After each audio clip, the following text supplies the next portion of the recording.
নমস্কার শ্রোতা বন্ধুরা, গল্পকথা দ্য আনটোল্ডসের প্রথম পর্বে আপনাদের সকলকে জানাই স্বাগত। এই উদ্যোগে আমাদের পাশে থাকার জন্য সকলকে জানাই আন্তরিকভাবে ধন্যবাদ।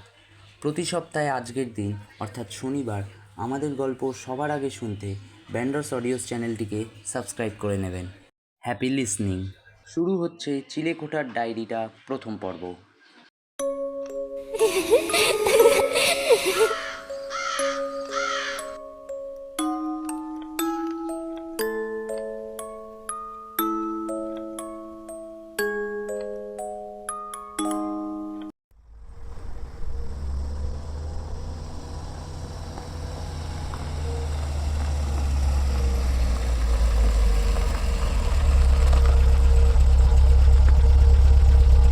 গাড়ি বারান্দায় এসে দাঁড়ালো গাড়িটি। নুড়ি পাথরের রাস্তা করা গোল গাড়ি বারান্দা। গাড়ি থেকে নামলো বছর 26-এর কৃষ্ণেন্দু। মাঝারি দেহ, চোখে চশমা, পরনে আকাশি রঙের ফুলহাতা জামা ও কালো প্যান্ট, হাতে ঘড়ি ও ঠোঁটে সিগারেট। তারই পাশে নেমে দাঁড়ালেন সমবয়সী আরেক ভদ্রমহিলা। ইনি কৃষ্ণেন্দুর স্ত্রী কৃধা। বড় রাজবাড়িটার দিকে তাকিয়ে কৃধা বলল, বিশ্বাসই হচ্ছে না এই বাড়ি তোমাদের পূর্বপুরুষের। এত বড় রাজবাড়ি, অনেক ঘর আছে নিশ্চয়। কৃষ্ণেন্দু সেদিকে কর্ণপাত না করে বাড়ির ভিতরে প্রবেশ করলে। পূর্ব থেকে পশ্চিমে প্রায় 10 বিঘা জায়গায় বাড়িটির হাড় কঙ্কাল বার করে দাঁড়িয়ে আছে। রক্ষণাবেক্ষণের অভাবে বাড়িটি জরাজীর্ণ অবস্থায় পড়ে আছে। হলুদ চুন সুরকির দেওয়ালে শ্যাওলা দেখা দিয়েছে বট অশ্বত্থের ডালপালা বাড়ির দেওয়ালে। সেকেলে আদর্শ বাগানটি এখন সাপ খোপের আদর্শ আস্তানা হয়ে উঠেছে, তার বোঝাতে হলো না। ভিতর থেকে বেরিয়ে এলো নাটাখাটো এক বয়স্ক ভদ্রলোক। সম্ভবত ইনি এই বাড়ির কেয়ারটেকার রামকৃষ্ণ। বাবুকে প্রণাম করে ভিতরে নিয়ে বাড়ির মধ্যে প্রবেশ করে তারা। কৃধার বাড়িটি বেশ লেগেছে, তবে দুঃখ তারা এই বাড়িতে মাত্র 15 দিনের বাসী। ছুটি কাটাতে তার শ্বশুর শাশুড়ির জন্য এখানে আসতে হয়েছে তাদের। বাড়িটি বাইরে থেকে কঙ্কালসার হলেও ভিতরে বেশ পরিপাটি করে সাজানো।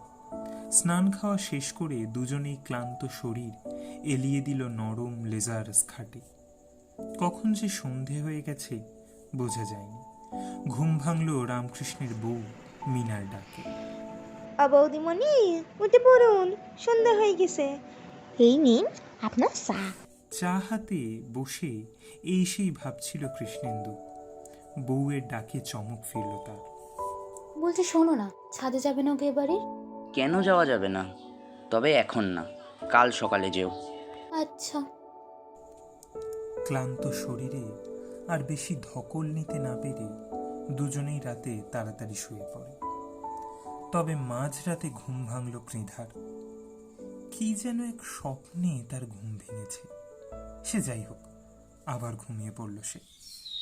পাখির কিচিরমিচির শব্দতে ঘুম ভেঙে কৃষ্ণেন্দু দেখে স্ত্রী পাশে নেই। ঘর থেকে বেরিয়ে দেখে একটা ডায়েরি হাতে আরাম কেদারায় বসে সেটার দিকে তাকিয়ে আছে কৃধা। কৃষ্ণেন্দু বলে, গুড মর্নিং। এত তাড়াতাড়ি উঠে পড়লে যে? আরে তোর সকাল সকাল ঘুম ভেঙে গেল, তাই ভাবলাম একটু ছাদ থেকে ঘুরে আসি। ছাদটা কিন্তু বেশ, তবে ফেরার পথে চিলেকোঠাটার দিকে চোখ পড়লো। আমি এগিয়ে গেলাম দেখার জন্য, যদি কিছু পাই সেকেলে। তবে এই ডায়েরি ছাড়া কিছুই পেলাম না। ও আচ্ছা, দেখি কার ডায়েরি। না না, এটা এখন তুমি পাবে না। শুধু বলে দিতে পারি কার ডায়েরি, বাকি সব আমি পড়ার পর তুমি পড়ো। হ্যাঁ আচ্ছা বেশ, কার ডায়েরি? চিত্রলেখা ভট্টাচার্য। কথাটা শেষ হলো না, হঠাৎ ছাতের সিঁড়ি বরাবর নেমে এলো অজস্র বাদুড়। বাদুড়গুলি এসে সব ছেড়ে হানা দিল কৃধার দিকে। হঠাৎ দমকা হাওয়ায় এলোমেলো হয়ে গেল ডায়েরির পাতাগুলো। হাতের টাওয়ালটা দিয়ে হুট হুট হুট করে বাদুড়গুলোকে তাড়াতে লাগলো কৃষ্ণেন্দু। অবশেষে শান্ত হলো আবহাওয়া। বাদুড়ের নখে কৃধার চোখের পাশের খানিকটা অংশ কেটে গেছে, তার থেকে রক্ত বেরোতে শুরু করে। হঠাৎ কি করি কি হলো কেউ বুঝতে পারল না সেটা। কোত্থেকেই বা এত বাদুড় এলো? আর এলো যখন, কৃষ্ণেন্দুকে ছেড়ে কৃধার দিকেই গেল কেন? ক্ষতস্থানে ওষুধ লাগিয়ে দিতে দিতে কৃষ্ণেন্দু বলে, ভয়ের কিছু নেই, সামান্য চিড়ে গেছে, তুমি একটু সাবধানে থেকো। দীর্ঘশ্বাস ফেলল কৃধা। খাটে শুয়ে ঘুম আসছে না কৃধার। কি হলো তখন এই নিয়ে ভেবে যাচ্ছে সে। এমন সময় মনে পড়ল ডায়েরিটার কথা। পাশেই টেবিলে সেটা পড়ে আছে। কিন্তু এত রাতে না ঘুমিয়ে ডায়েরি পড়লে যদি কৃষ্ণেন্দু তাকে বকাবকি করে?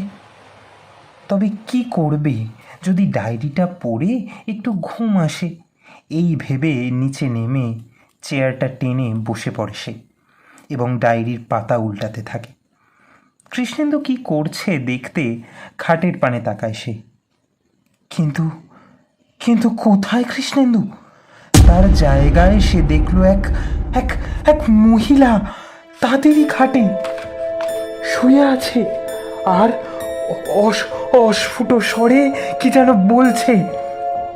তার তার হাত পা শুকিয়ে গেছে, চোখ ভিতরে ঢুকে গেছে। দেখে দেখে মনে হয় সারা শরীরের রক্ত কে যেন শুষে নিয়েছে। কে এই মহিলা? কেনই বা এরকম তার ভয়াবহ চেহারা? এখানেই বা এলো কি করে সে? 7-5 কিছু বুঝতে পারল না কৃধা। কে এই মহিলা আর কেনই বা তার এই কদাকার চেহারা? এত সব ভাবার মধ্যে হঠাৎ করে কৃধা লক্ষ্য করে মহিলাটি উঠে বসেছে নরম লেজারাস খাটে। আবহাওয়ায় হঠাৎ করে এতটা আর্দ্রতা এলো কি করে? কৃধার হাত পা থরথর করে কাঁপতে থাকে। ইতিমধ্যেই হঠাৎ করে মহিলাটি হাত বাড়িয়েছে কৃধার দিকে। ব্যাস, আর কিছু বুঝতে পারে না সে। সে অজ্ঞান হয়ে মাটিতে লুটিয়ে পড়ে। জলের ছিটেতে জ্ঞান আসে তার। চেয়ার ছেড়ে চিলে কোঠার মেঝেতে পড়ে আছে সে। কিন্তু কি হলো ব্যাপারটা? সে তো ছিল ঘরে, এখানে এলো কেমন করে? কৃষ্ণেন্দু মুখের দিকে তাকিয়ে প্রশ্ন করে, কৃধা, তুমি অত রাতে এখানে কি করছিলে? আর তোমাকে বলেছিলাম তো এই বাড়ির ছাদে রাতের বেলা আসবে না, তাও শুনলে না। কৃধা বলে, তো বিশ্বাস করো, আমি এখানে আসিনি।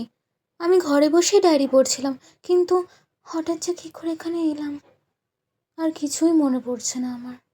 ঠিক আছে, হবে সব, নিচে চলো, ফ্রেশ হবে। স্নান ঘরের দিকে চলে যায় কৃধা। বড় চিন্তায় পড়ে গেছে কৃষ্ণেন্দু এ বাড়িতে আসা থেকেই।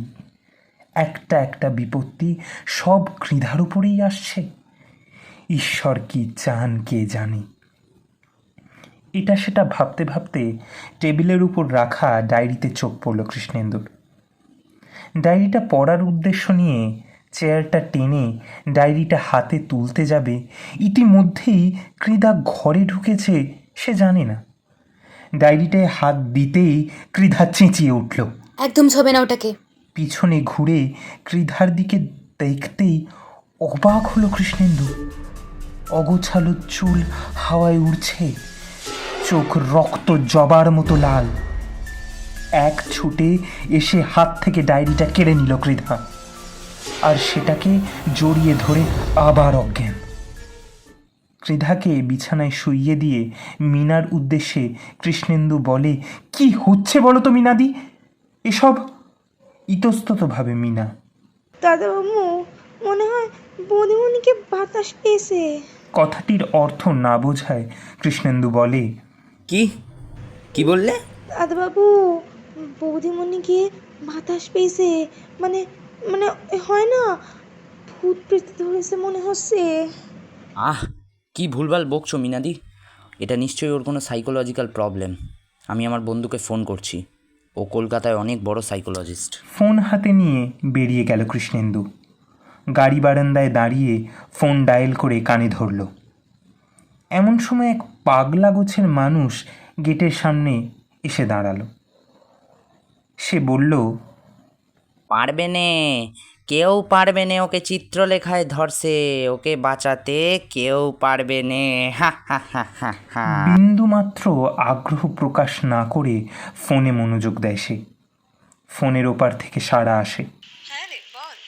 কৃষ্ণেন্দু বলে, রুক্মিণী, কোথায় আছিস আমি জানি না, কালকের মধ্যে মাস্তল দিঘি আয়, নইলে কৃধার কিছু একটা হয়ে যাবে, প্লিজ। কেন, কি হয়েছে? সব বলবো, তুই তুই তাড়াতাড়ি কাল আয়। ঘরে ফিরে দেখে আগের মতোই কৃধা বিছানায় শুয়ে। একবার চিলে কোঠাটা ঠো মেরে আসতে হবে, সেখানেই যদি কিছু পাওয়া যায়।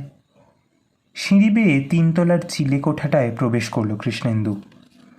মোবাইলের টর্চ হাতে এদিক ওদিক দেখতে থাকে। একটা ট্রাঙ্কের উপর পুরোভাবে জমে থাকা ধুলোর স্তরের উপর একজোড়া হাতের ছাপ।